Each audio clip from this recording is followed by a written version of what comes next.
સગાવાલાઓના સંગથી તમને સંસારમાં આસક્તિ ઊભી થશે, અરે વૈરાગ્ય નહીં આવે. શ્રીમદ રાજચંદ્રએ પણ કીધું કે ત્યાગ વૈરાગ્ય ન ચિત્તમાં થાય ન તેને જ્ઞાન. અટકે ત્યાગ વૈરાગમાં તો ભૂલે નિજ ભાન. કે જીવ માત્ર લાખ કોશિશ કરે છતાં નિજ ભાન દેહ અભિમાન ઓગળતું નથી. એમ હરિની હાટડીએ મારે કાયમનું હટાણું,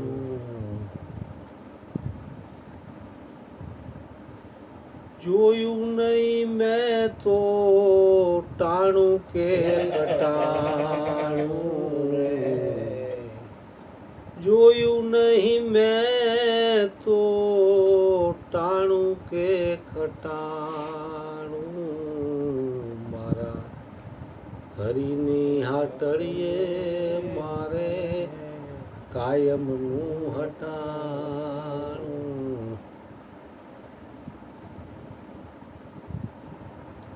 એટલે ગુરુજીની હાથડી એક જ એવી છે કે વૈરાગ તોરે લાગ્યો ગુરુ તારી વાતડીએ, હાલો મારા હરિજનની હાથડી. ઘી સિવાય બીજે ક્યાંયથી વૈરાગ્ય લાગે એવું નથી. મેં જોયું નહીં ટાણું કે કટાણું. ગુરુજીની આ જાવામાં કંઈ ટાણું કટાણું જોવાનું હોય, ચોઘડિયા બોઘડિયા હાથે કંઈ. અર્જુન બાપા સત્સંગ કરતા તો રાતના એક એક બબે તન વગાડતા. ત્યાં અરુણ બાપુની ત્યાંથી 4-5 જણા, ભગવાનજીભાઈ 4-5 જણા 1-1.5 વાગે જોકરના ગાંઠિયા ખવાય છે. આખી રાત જાગે એટલે ભૂખ તો લાગે. ત્યાં વળી સત્સંગની ચર્ચાઓ થાય. એમાં વળી કાંઈ પ્રશ્ન ઉઠે કોઈને તો રાતે 2:30 વાગે ગુરુજીને ઉઠાડે કે બાપા ફલાણો આ પ્રશ્ન ઉઠે, આનું કેમ થોય? બાપા કે આવો આવો મારા બાપા આવો, શું તમારો પ્રોબ્લેમ પ્રશ્ન છે? તમે જો વાગતા તો કેટલી આધીનતા કહેવાય. નહીં તો કહી દે ને ભાઈ આ સત્સંગનો આ ટાઈમ છે ભાઈ, પ્રશ્ન હોય તારા ગુરુને જઈને પૂછ. છતાંય બાપાની આધીનતા કે ગમે તેવો વ્યક્તિ એની પાસેથી સમજો ન હોય ને પ્રશ્ન કરે તોય જવાબ દે. કારણ કે એને એક નક્કી થઈ ગયું હોય, આખા વિશ્વમાં એક નક્કી થયો હોય તો જ આ શક્ય છે. બીજો દેખાય ને તો એ તમે ન જવાબ દઈ શકો એને. એટલે હરિગુરુ સંતોને આખા વિશ્વમાં એક નક્કી થઈ ગયો છે. અને એક નક્કી કરવા માટે જ આ ભજન, સત્સંગ, ધ્યાન, સુમિરન, હરિહર, દાન, આ બધા સાધનો અહીંયા લઈ જવાના છે. કોઈ પણ એક સાધનનો આશરો લઈએ તો ધીરે ધીરે ધીરે ધીરે વહેલા મોડો અહીંયા પહોંચે. તો હાલવું પડે, હાલે એને કામ આવે. એટલે મહાપુરુષો તો શું છે કે બચપણથી જ આ માર્ગે હાલ્યા છે. કંઈ પરબારા ઉપદેશ લીધા ભેગા એ સદગુરુ નથી બની ગયા.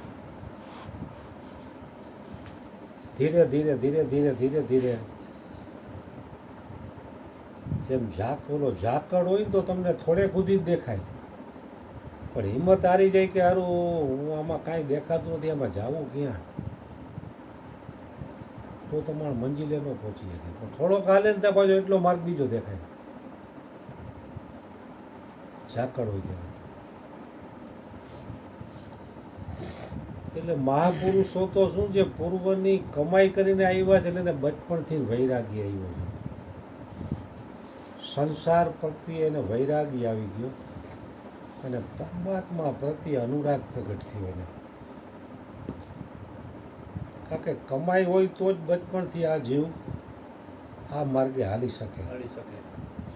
નહીં તો 75-80 વર્ષના થઈ ગયા હોય મોઢામાં ચોકઠા આવી ગયા હોય તો એ ગંજી પના લઈને બેઠા હોય. એને વૈરાગ્યને ઘણું છેટું, કારણ કે એની કમાઈ નથી એટલે એ આ માર્ગે ન હાલી શકે. કમાઈ કોઈ તો આ માર્ગે હાલી શકે એવું છે. હરી જેમ ધ્રુવને 5 વર્ષમાં પરમાત્માની પ્રાપ્તિ થઈ ગઈ, તો એમનેમ જ 5 વર્ષમાં કાંઈ થઈ નથી જતું. એના અનંત જન્મોના પુણ્ય હોય. પુણ્ય પુંજ બીનું મેલે નહીં સંતા. પુણ્યના ઢગલે ઢગલા થાય ને ત્યારે સંત મળે. ભગવાન બુદ્ધના છેલ્લા શ્વાસ હતા ત્યારે અહીંયાથી દૂર ગામમાં એક વ્યક્તિ, એને ભગવાન બુદ્ધની પ્રસિદ્ધિ સાંભળેલી કે ભગવાન બુદ્ધ છે એ કોઈ મહાન વિભૂતિ છે અને અવતારી પુરુષ છે. એનો સત્સંગ એને વાયા વાયા સાંભળેલો. તો એ દર્શને જવાનો વિચાર કરતો હતો. વિચાર કરતા કરતા કરતા વર્ષોના વર્ષો વીતી ગયા.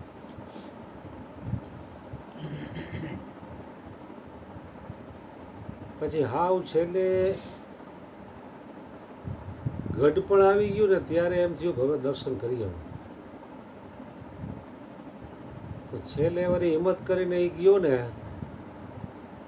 ત્યાં ભગવાન બુદ્ધના છેલ્લા શ્વાસ ચાલતા હતા. એને શરીર છોડી દીધું.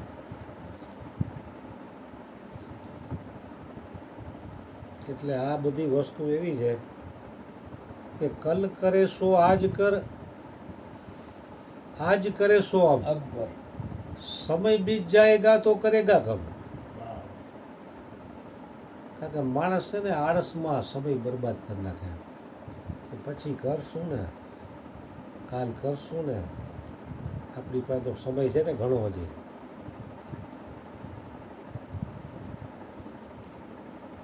ત્યાં આયુષ્ય પૂરું થઈ જાય. કારણ કે આળસ છે એ મનુષ્યનો મોટામાં મોટો શત્રુ છે. રાવણ પાસે 14 ચોકડીનું રાજ્ય હતું, છતાં એને સીતાનું હરણ કર્યું. પછી એને રામ અને લક્ષ્મણને બેને નાના છોકરા સમજ્યા કે હું આવડું મોટું રાજ્ય અને આટલી સંપત્તિ, મારી પાસે આવડી સેના, તો આવડા બે ટબુડિયા મારું શું કરી લે. આળસ કરી. આજનું કામ કાલ ઉપર છોડ્યું. કારણ કે શત્રુને કોઈ દિવસ નાનો ન સમજવો. આળસ છે એ પણ મનુષ્ય માત્રનો મોટામાં મોટો શત્રુ છે, પણ આપણે નાનો સમજે એટલે હું રવી રાખે છે આપણને. આજકાલનો નહીં, અનંત જન્મોથી આ હું રહે.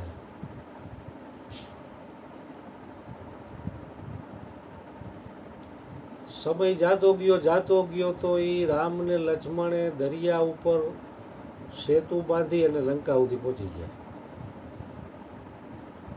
અને છેલ્લે યુદ્ધ થયું અને રાવણનો પરાજય થયો અને રામનો જય થયો. એટલે આળસ છે એ મોટામાં મોટો મનુષ્યનો શત્રુ. 24 કલાક ભેગો રહેવા વાળો. आलस कबहू न कीजिए, आलस अरि सम जाने, आलस से विद्या घटे, बल बुद्धि की हानि. એટલે મહાપુરુષો કહે છે આલસ કબહુ ન કીજીએ. આલસ ક્યારે કરો માં? આલસ છે વિદ્યા ઘટે. કાંઈ વિદ્યા હોય ને એ પણ ભૂંવડીઓ કરી જાય એમાં. આલસ હરિસમ જાની. હરિ એટલે શત્રુ સમાન, હરિમર્દન. કારણ કે આળસ છે એ મોટા મોટો શત્રુ છે. બલ બુદ્ધિ કી હાનિ. બળ બુદ્ધિનો નાશ કરી નાખે આળસ છે નહીં. કારણ કે પરમાત્માના માર્ગમાં રોકવામાં મોટો શત્રુ હોય તો આળસ. આ જીવ આદિ અનાદિથી આજનું કામ કાલ ઉપર છોડતો આવ્યો હોય.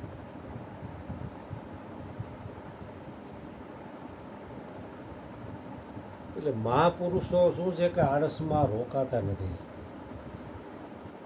એને ખબર છે કે આ મોંઘો મનુષ્ય દેહ મળ્યો છે, રાત છે થોડી તો વેહ છે જાજા, તો બંને એટલું સત્વરે કામ કરી દેવું જોઈએ. એમ સંસારના કામમાં માણસ કેવો પાવર ધોહે, એમાં નથી કેવું પડતું, એ કામ ફટાફટ કરી નાખે. એટલે બચપણથી જેનામાં વિવેક વૈરાગ્ય હોય ને એ આ માર્ગે સરળતાથી હાલી શકે છે. નહીંતર આમાં જન્મારા વી જાય એવું. मुनि शार्दुल श्री वशिष्ठ जी महाराज कहते हैं कि हे राम जी, मरुभूमि में हरियाली होना असंभव है. मरुभूमि એટલે કે રણભૂમિ, અહીંયા ઝાડવા એટલે હરિયાળી ઝાડ થાય નહીં, લીલોતરી કે વનસ્પતિ, કારણ કે અહીંયા પાણી જ ન હોય. પાણી વિના જ્યાં માણસ મરી જતા હોય અહીંયા ઝાડવું થાય. हे राम जी, मरुभूमि में हरियाली होना असंभव है, ऐसे ही युवा अवस्था में विवेक और वैराग्य आना भी कठिन है. કારણ કે યુવા અવસ્થામાં વિવેક અને વૈરાગ્ય આવે નહીં પૂર્વની કમાઈ વિના.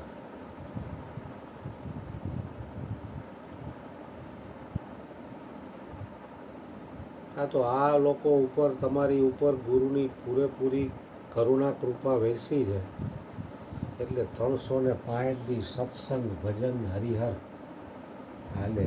હરી કારણ કે મોટા મોટા આશ્રમો, કરોડો રૂપિયાના મંદિરો, ક્યાંય કોઈને રસ નથી. માલ બનાવવામાં રસ છે અને અહીંયા માલ વાપરવામાં રસ છે. 5000 બે તો બાપુ 10,000 વાપરી નાખે.